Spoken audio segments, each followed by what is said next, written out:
sama kopernya pada malam hari ini yuk. Dahsyat, luar biasa. Yes, yes, yes. Semua yakin dan antusias bahwa kasih Yesus nyata dalam hidup kita. Amin. Amin. Mari sama-sama kita bawakan satu lagu ini. Suarakan haleluya pada Tuhan kita.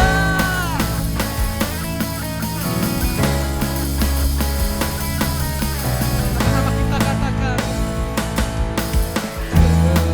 Indahnya pelangi, secerahnya mentari, Namun kau yang terindah. hanya kau yang termegah.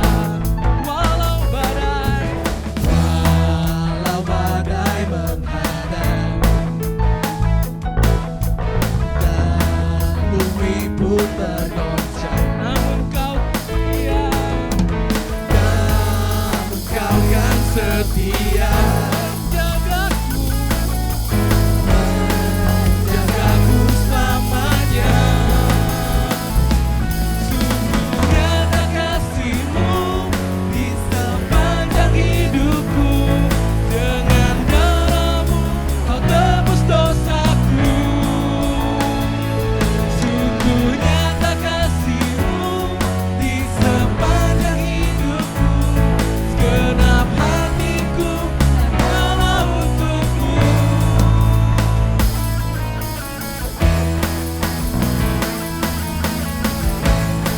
Haleluya.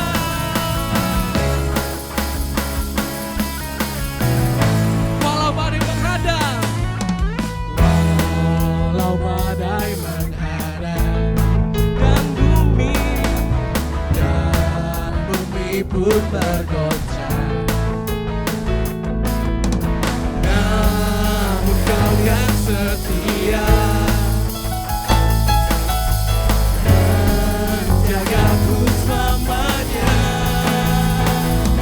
sungguh nyata kasih-Mu Di sepanjang hidupku, dengan darah-Mu kau tebus dosaku. Sungguh nyata kasih-Mu di sepanjang hidupku, segenap hatiku hanyalah untuk-Mu.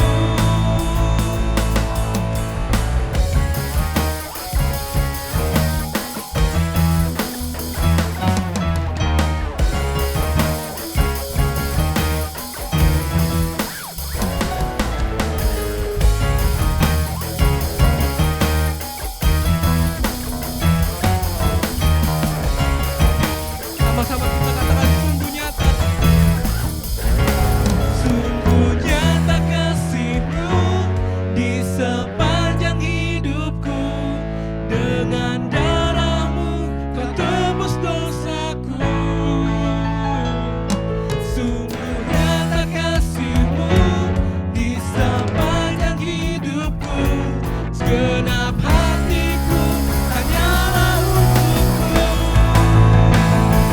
sungguh nyata kasih-Mu di sepanjang hidupku, Dengan darah-Mu kau tebus dosaku.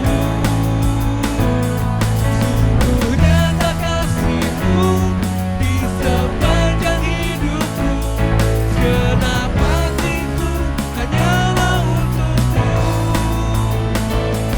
Segenap hatiku hanyalah untuk-Mu. Segenap hatiku hanyalah untuk-Mu.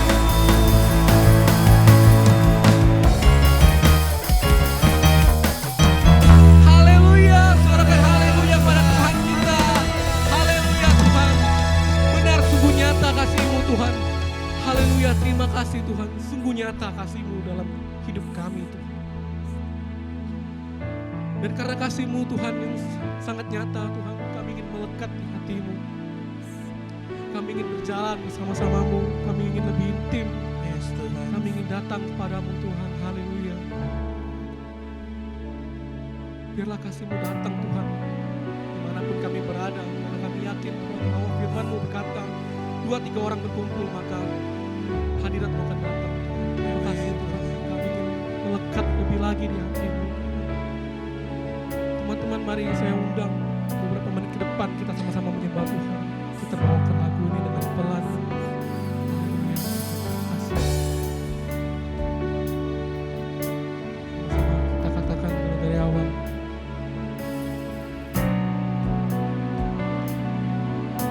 Kerinduan hatiku.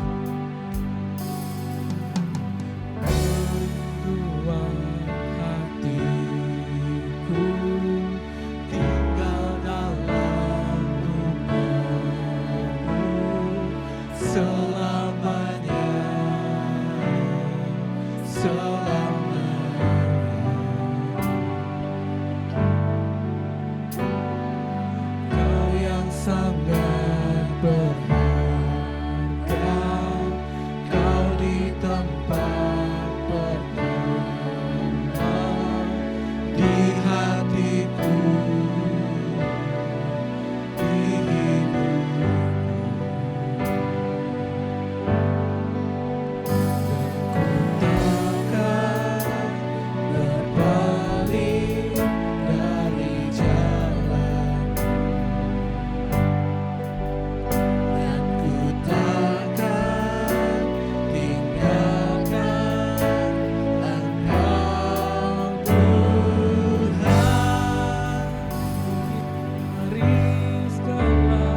Engkau sangat baik.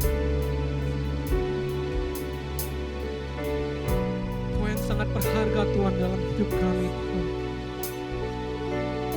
Melebihi segala yang lain Tuhan, melebihi segala harta, melebihi segala hal. Kami ingin melekat di hati-Mu Tuhan. Kau yang terutama, Kau yang nomor satu Tuhan di hidup kami. Biarlah kami memprioritaskan hanya Engkau saja Tuhan dalam hidup kami. Terima kasih Tuhan, terima kasih. Kami sekarang ingin dengar sebagian dari firman-Mu Tuhan. Biarlah Kau pakai kami Tuhan, Kau pakai telinga kami, Kau urapi kami Tuhan. Biarlah apa yang disampaikan dapat merema dalam hidup kami Tuhan. Terima kasih Tuhan, terima kasih. Haleluya Tuhan, terima kasih.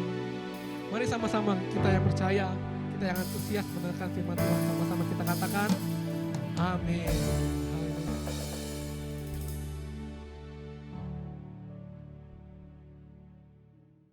Halo, good night youth. Apa kabar nih teman-teman semuanya?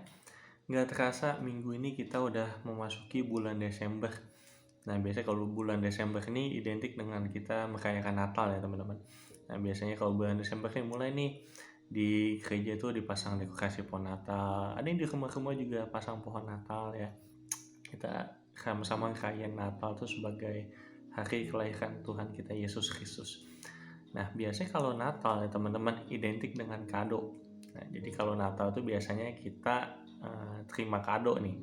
Mau dari orang tua, dari teman-teman, atau dari seseorang yang spesial nih buat kita, yang lagi dekat sama kita mungkin ya.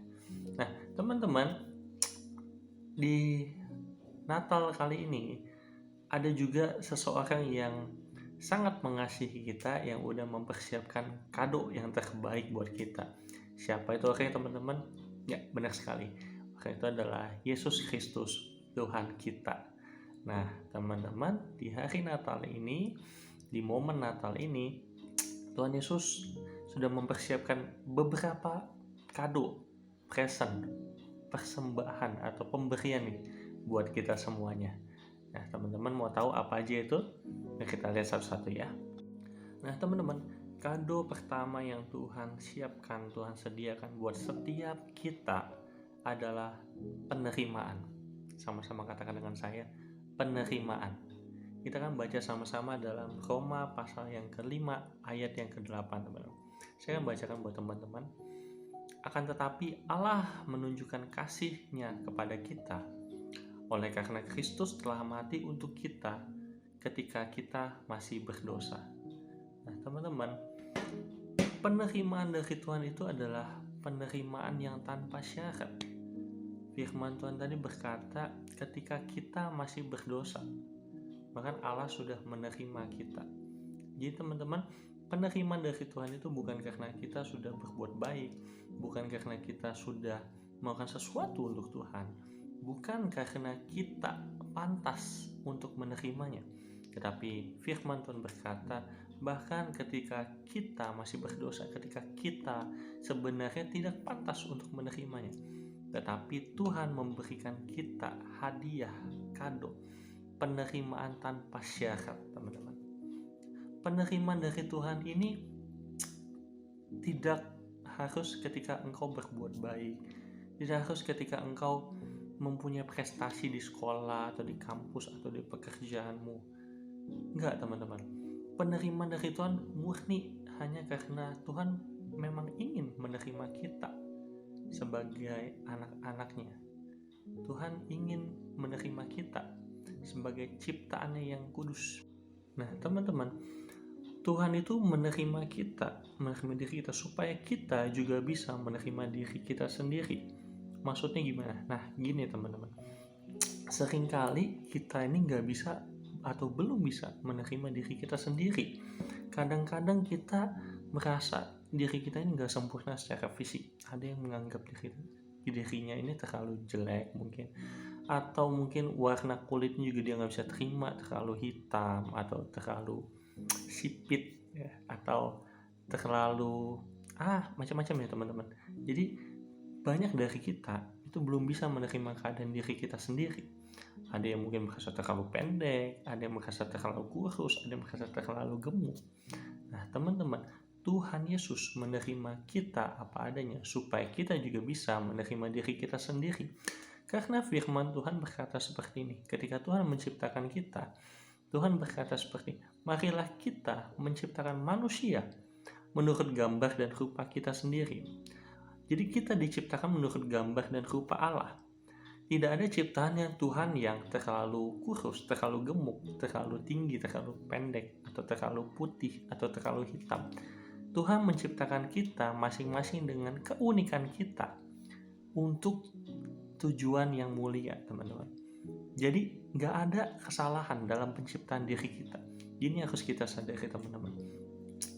Kita harus menerima diri kita apa adanya. Tuhan menciptakan kita seperti ini karena Tuhan mempunyai maksud dan tujuan.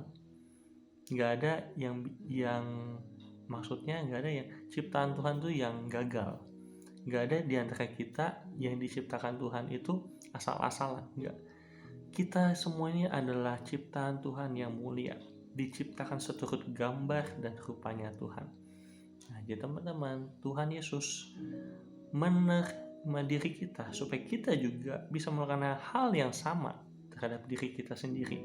Jadi teman-teman, kalau masih ada di antara kita yang merasa kita memiliki kekurangan secara fisik, hari ini saya mau mengajak kita semuanya, marilah kita berdamai dengan diri kita sendiri.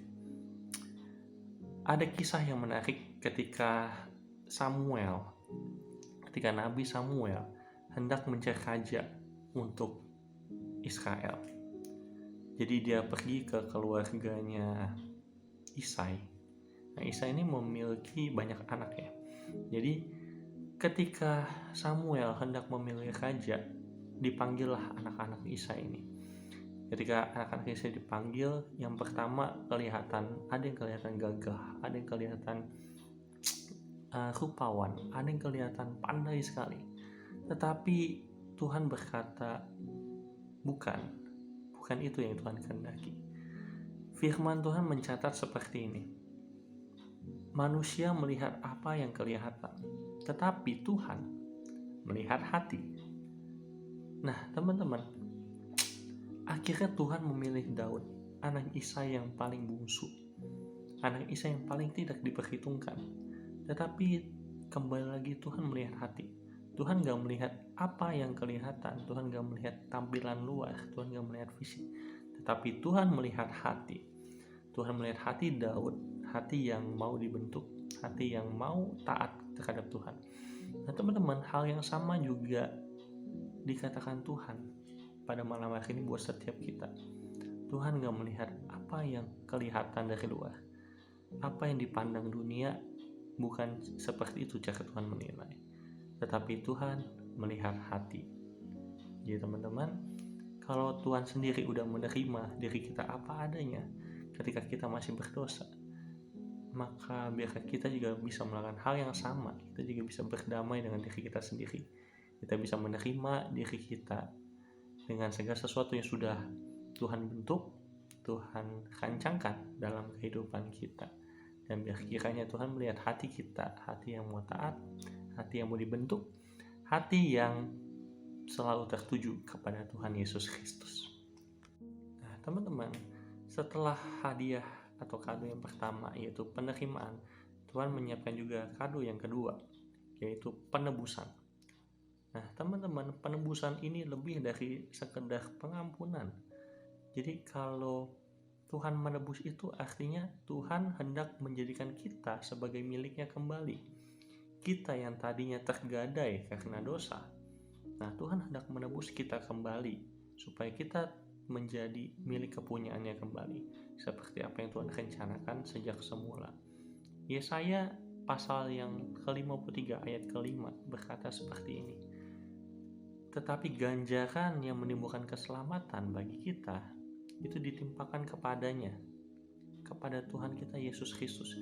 Jadi kita yang seharusnya menerima hukuman akibat dosa, hukuman itu ditimpakan kepada Tuhan kita Yesus Kristus.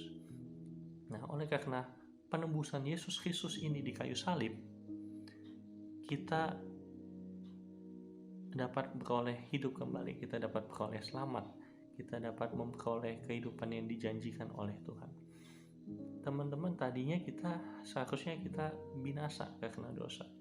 Seharusnya kita yang udah terjual karena dosa, kita ditebus kembali oleh Tuhan menjadi umat kepunyaannya kembali. Oleh karena itu teman-teman, saya mau mengajak kita semua, kita yang sudah ditebus. Karena itu mari kita benar-benar menyadarinya bahwa ketika Tuhan Yesus menebus kita di kayu salib, kita seharusnya meninggalkan cara-cara hidup kita yang lama, teman-teman. Jadi kita sudah ditebus, seharusnya kita nggak hidup sebagaimana kita hidup dahulu. Kalau dahulu kita hidupnya masih suka sembarangan, kita nggak taat sama orang tua mungkin. Ada juga kita yang suka menyepelekan pekerjaan, ada yang menganggap kebohongan itu hal yang biasa, atau hal-hal sia-sia yang lainnya. Kita mungkin sering menyia-nyiakan waktu, kita mungkin sering menganggap sepele hal-hal yang seharusnya nggak Tuhan izinkan. Nah teman-teman, lewat penebusan Kristus ini, biarlah kita semua sama-sama menyadari bahwa kita yang ditebus, biar kita nggak hidup gampangan lagi. Firman Tuhan dalam 1 Petrus 1 ayat ke-18-19 berkata seperti ini, teman-teman. Sebab kamu tahu bahwa kamu telah ditebus dari cara hidupmu yang sia-sia, yang kamu warisi dari nenek moyangmu itu. Bukan dengan barang yang fana, bukan pula dengan perak ataupun emas, melainkan dengan darah yang mahal, yaitu darah Kristus yang sama seperti darah anak domba yang tak bernoda dan tak bercacat. Jadi teman-teman, kita yang sudah ditebus ini, biarlah kita benar-benar menyadarinya. Kita ditebus bukan dengan emas, bukan dengan perak, bukan dengan barang-barang jasmaniah yang kelihatan, tapi kita ditebus dengan darah yang mahal. Tuhan sendiri yang datang untuk menebus kita, supaya kita kembali menjadi umat kepunyaannya, supaya kita kembali kepada tujuan Tuhan menciptakan kita semula untuk bersama-sama dengan Dia. Setelah penerimaan dan penebusan, kado terakhir yang Tuhan siapkan buat setiap kita adalah penyertaan dari Tuhan. Kita akan baca bersama-sama dalam Matius yang pertama, ayat ke-23. Matius yang pertama ayat ke-23 berbunyi seperti ini. Sesungguhnya anak darah itu akan mengandung dan melahirkan seorang anak laki-laki, dan mereka akan menamakan dia Immanuel, yang berarti Allah menyertai kita. Teman-teman, Tuhan adalah Allah yang Immanuel, Allah yang menyertai kita. Nah, karena apa? Karena kita ini adalah anak-anaknya, teman-teman. Maka Tuhan selaku Bapa kita akan selalu menyertai kita. Kalau Bapa-Bapa di dunia ini aja, Bapa jasmani kita, ketika kita masih kecil selalu menyertai kita, selalu mengayomi kita, bayangkan apa yang dapat Bapa surgawi kita lakukan dalam penyertaannya selama hidup kita. Kemanapun kita pergi, teman-teman, apapun yang kita lakukan, Tuhan selalu ada bersama-sama dengan kita. Itu janjinya. Tuhan, Dia adalah Allah yang Immanuel, Allah yang menyertai kita. Jadi apapun yang kita perbuat, kemanapun kita pergi, Dia selalu ada bersama-sama dengan kita. Sadar ataupun enggak, sesungguhnya saat ini pun di sampingmu Tuhan selalu ada dan sedang ada bersama-sama dengan engkau dan saya. Nah, tapi teman-teman, Tuhan gak merancang penyertaannya hanya sebatas sebagai pelindung kita atau bodyguard kita. Saya perhatikan baik-baik ya teman-teman, saya ulangi. Tuhan gak merancang penyertaannya hanya sebatas untuk menjadi pelindung atau menjadi bodyguard kita. Nah, penyertaan Tuhan ini dirancang lebih spesifik dalam Matius pasal 28 ayat ke-18 sampai 20. Kita akan lihat bersama-sama Matius 28 ayat yang ke-18 sampai ke-20.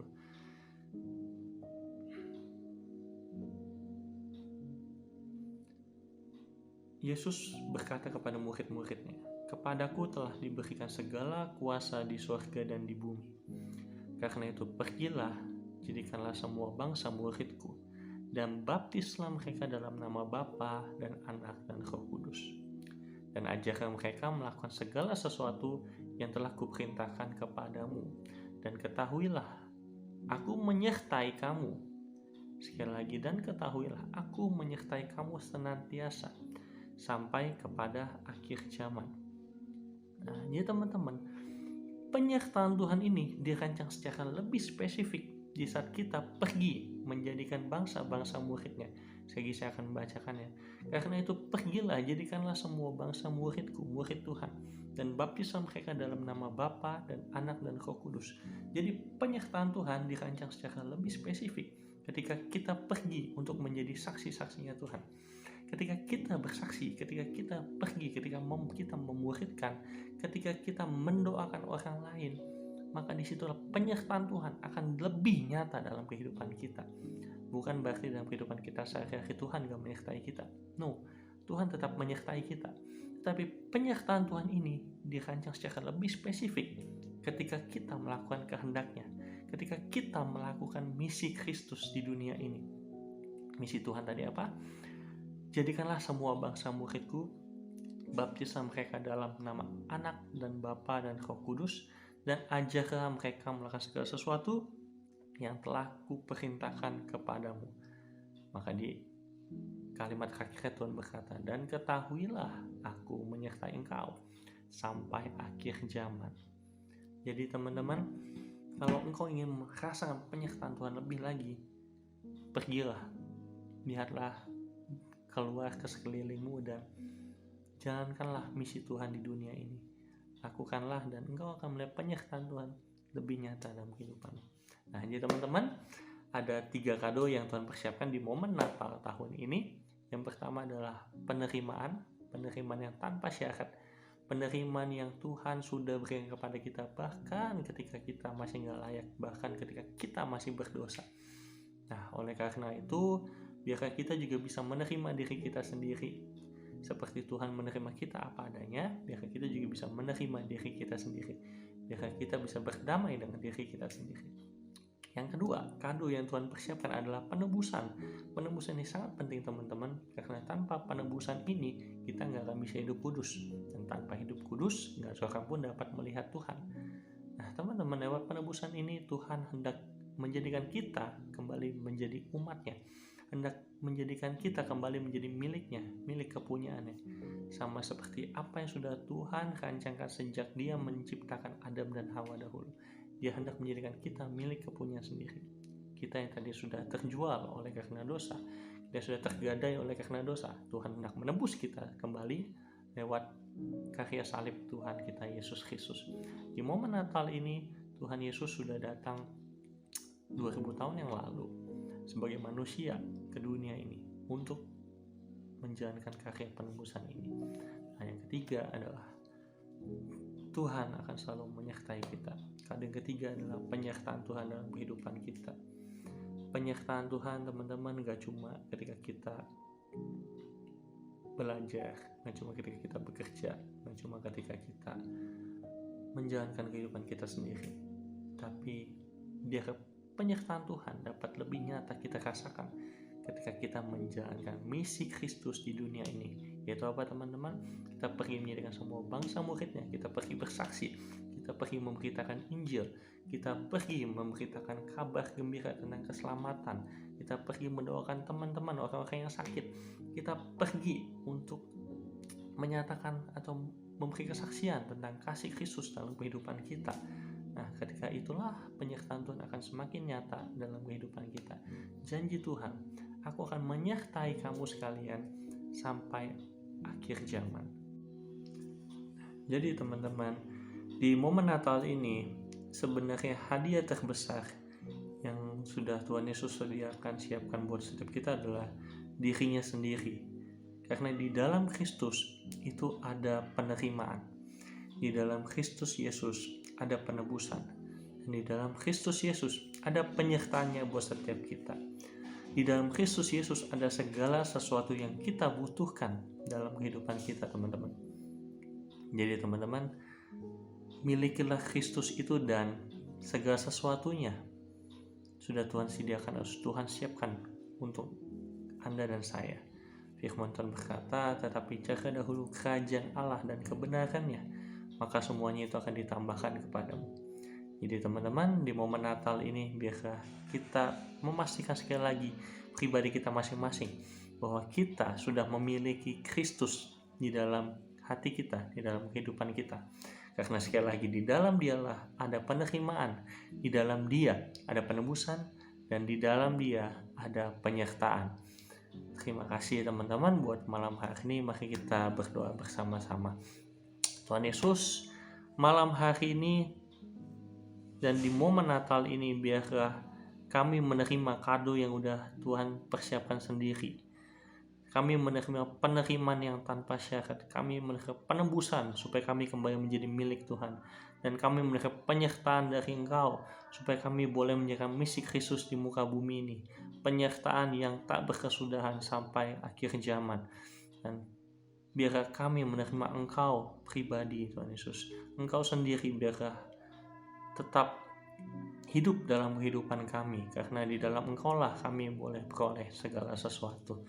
Terima kasih Tuhan, terima kasih, mengucap syukur buat momen Natal ini, dan biar momen Natal tahun ini kami boleh semakin sungguh, semakin bertumbuh di dalam Kristus. Di dalam nama Tuhan Yesus kami berdoa, amin. Puji Tuhan, yuk kita dengar firman Tuhan tadi bahwa kado yang terindah adalah Tuhan itu sendiri. Dan mari kita memiliki Tuhan Yesus seutuhnya, dan mari kita juga bagikan kado itu yang Tuhan Yesus buat orang lain di momen Natal ini. Nah, jangan lupa bagikan kado itu dengan cara yang simpel, yaitu ajak teman-teman kita untuk kita boleh ajak di Natal Online Youth Live pada tanggal 19 Desember jam 7 yang akan tayang secara premier di channel YouTube GCN Maranatha. Nah, di layar kaca ini ada QR sembahan di live. Silakan bagi teman-teman yang ingin sembahan boleh scan di kode QR yang ada di layar ini.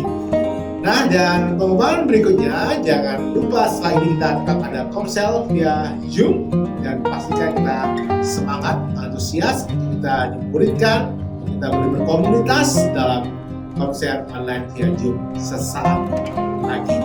Baik, kita akan segera akhiri, kita berdoa. Bapak, kami mengucap syukur buat hari ini, buat firman Tuhan, untuk kami boleh semakin mengenal dan memiliki Yesus seutuhnya, dan kami juga membagikan kado yang indah itu di momen Natal ini, Yesus kepada orang-orang yang belum mengenal Tuhan Yesus. Terima kasih Tuhan, terima kasih Bapak. Kami mengucap syukur buat hari ini. Kami akhiri ibadah online kami dengan ucapan syukur. Kami menerima berkat dari Bapa di surga, kasih kami dari Tuhan Yesus Kristus, dan persekutuan yang bersama Roh Kudus dari saat ini sampai Maranatha Tuhan datang 2 kali. Yang percaya sama-sama katakan amin.